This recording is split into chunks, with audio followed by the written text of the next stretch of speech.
ലേവ്യ പുസ്തകം അധ്യായം 25. യഹോവ സീനായ് പർവ്വതത്തിൽ വെച്ച് മോശയോട് അരുളിച്ചെയ്തത്: നീ ഇസ്രായേൽ മക്കളോട് പറയേണ്ടതെന്തെന്നാൽ, ഞാൻ നിങ്ങൾക്ക് തരുന്ന ദേശത്ത് നിങ്ങൾ എത്തിയ ശേഷം ദേശം യഹോവയ്ക്ക് ശബ്ബത്ത് ആചരിക്കണം. 6 സംവത്സരം നിന്റെ നിലം വിതയ്ക്കണം. അവണ്ണം 6 സംവത്സരം നിന്റെ മുന്തിരിത്തോട്ടം വള്ളിത്തല മുറിച്ച് അനുഭവം എടുക്കണം. 7-ാം സംവത്സരത്തിലോ ദേശത്തിന് സ്വസ്ഥതയുള്ള ശബ്ബത്തായ യഹോവയുടെ ശബ്ബത്തായിരിക്കണം. നിന്റെ നിലം വിതയ്ക്കുകയും മുന്തിരിത്തോട്ടം വള്ളിത്തല മുറിക്കുകയും ചെയ്യരുത്.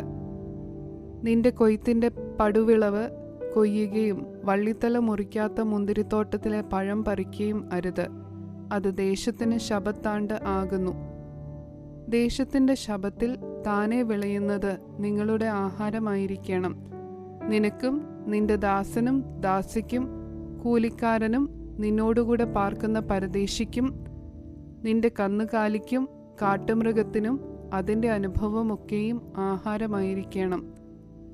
പിന്നെ 7 ശബ്ബത്താണ്ടായ 7 സംവത്സരം എണ്ണേണം.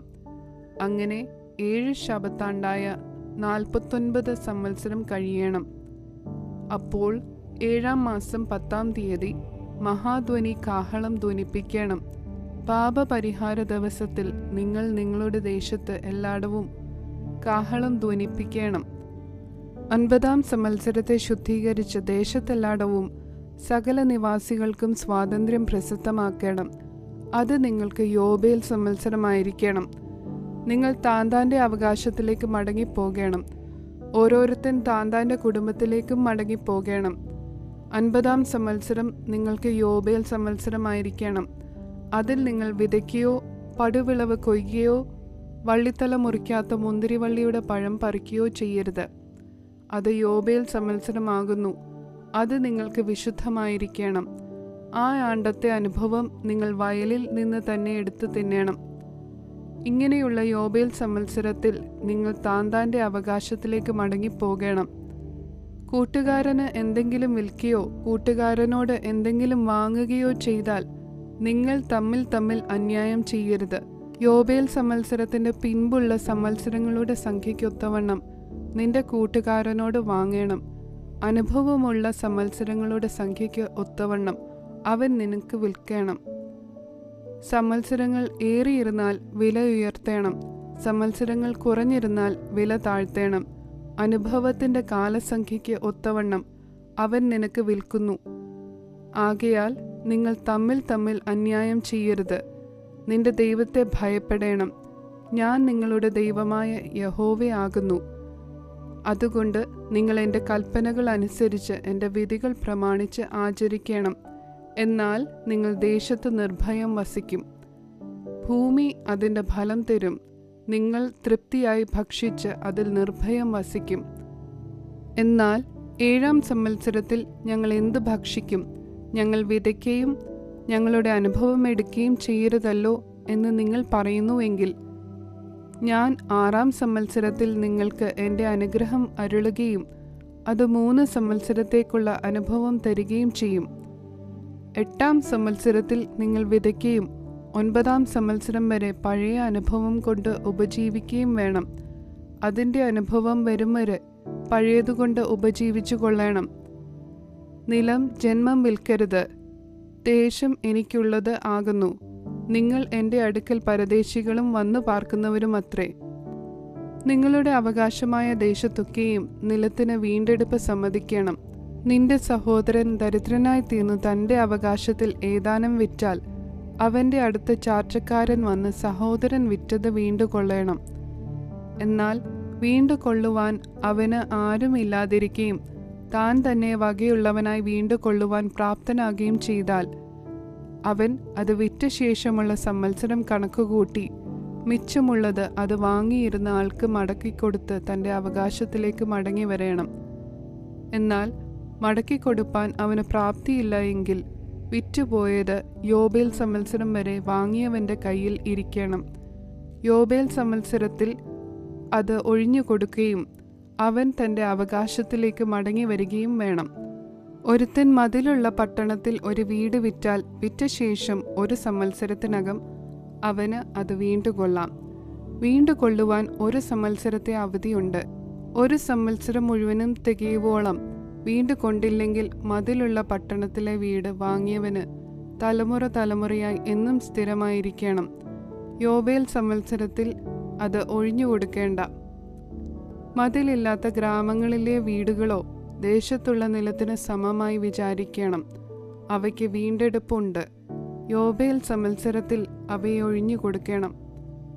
എന്നാൽ ലേവ്യരുടെ പട്ടണങ്ങളും അവരുടെ അവകാശമായ പട്ടണങ്ങളിലെ വീടുകളും ലേവ്യർക്ക് എപ്പോഴെങ്കിലും വീണ്ടുകൊള്ളാം.